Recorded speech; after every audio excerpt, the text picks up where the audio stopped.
here with Mark Nelson of Rio Grande, and we are going to talk about finishing your project and your different pieces. And that's really important because you've put all this work into creating something, and now you want to know how to finish it. Right. And there's several different ways, correct? There is many different ways, and finishing is putting the final touch on your piece. And you can polish it, and if you want to put a bright shine on things, you can polish it or what they call burnish. Okay. Which one are we going to start with? We're going to start with polishing, and you can do it either way. You can work strictly by hand, using hand tools, or you can use machines. Okay. More commonly than not, though, it's a combination of both. Okay. Let's So get started.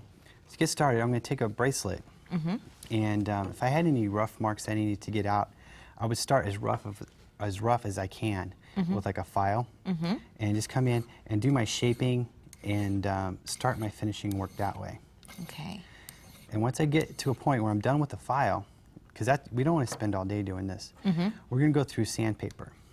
And you can use sanding sticks or even sheets of sandpaper to progressively go down to a finer and finer grit. Okay. And you would go in all different directions.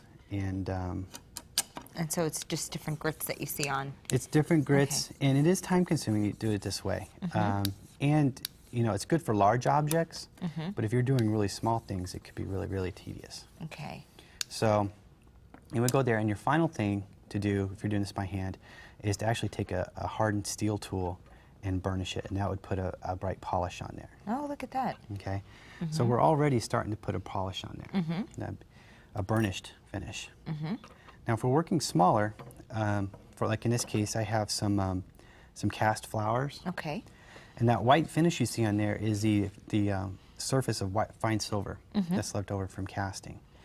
And if I flip it over, I can see that there's a nub here. And if I try to get a file in here to file it, I might damage some of the petals. Oh, Okay? and you wouldn't So want in to this do that. case, doing it by hand, I'd have to be in here going like this, Right. which might take forever. So I might switch to a machine. Okay. A flex shaft in this case would be really appropriate. Okay. And of course, when you're using a flex shaft, you want to use your safety glasses. And is that easy to use? It's very easy to use. Okay. Operates kind of like a sewing machine, actually, with a variable speed foot pedal. Okay. So, you So we're going to put in a little grinder, and now I have much more precision, much more control. And I can come in and actually just finish that out, that little nub right there. Oh, yeah. And if I wanted to, I could even get smaller, with even smaller grinding tool. It's real easy to change the bits on that. Right. So now I can come in here and even get more detail instead of having to use a file. Okay? You can come in here and actually grind away and shape and do stuff like that. Yeah. Perfect. And then, just like sandpaper, you're going to go through different grits, all the way to rubber, polishing tools, and so on, and bring it to a nice polish. And go progressively that way.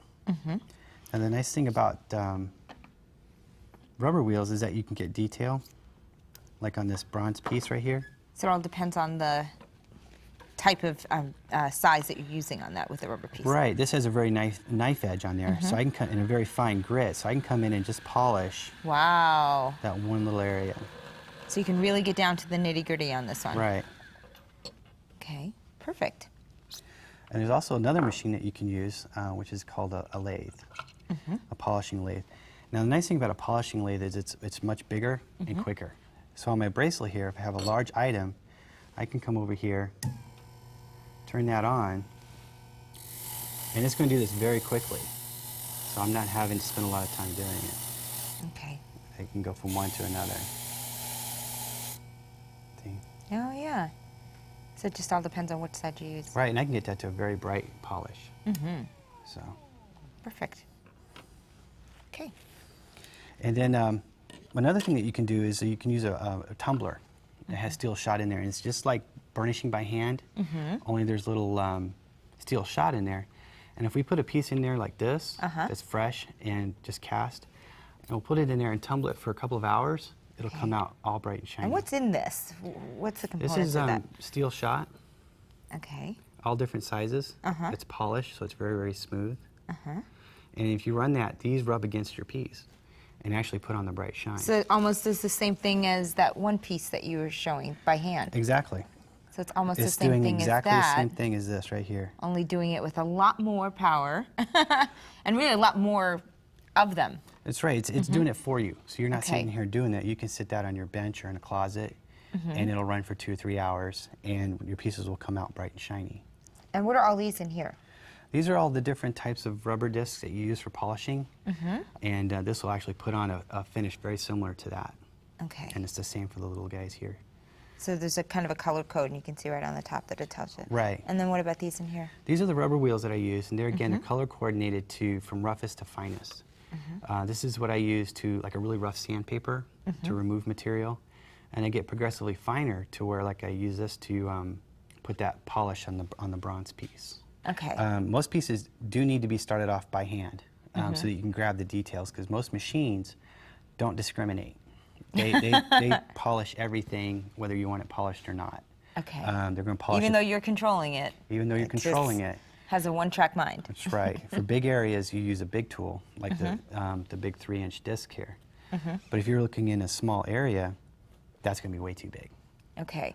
So in most cases, so what you would do then, like we were demonstrating before, is you'd start it by hand and get the little intricate things that you want to get done. Right. And then if you have a larger surface that can be done by the machine, then you'd go ahead and kind of transpire over to that one. Right, and then actually switching over to a tumbler with a still shot will save you time putting the bright and shiny polish on. Okay, so lots of different ways for it. Now, all of these tools are pretty easy for you to be able to find out there, and so it's just a matter of picking your poison. That's exactly right.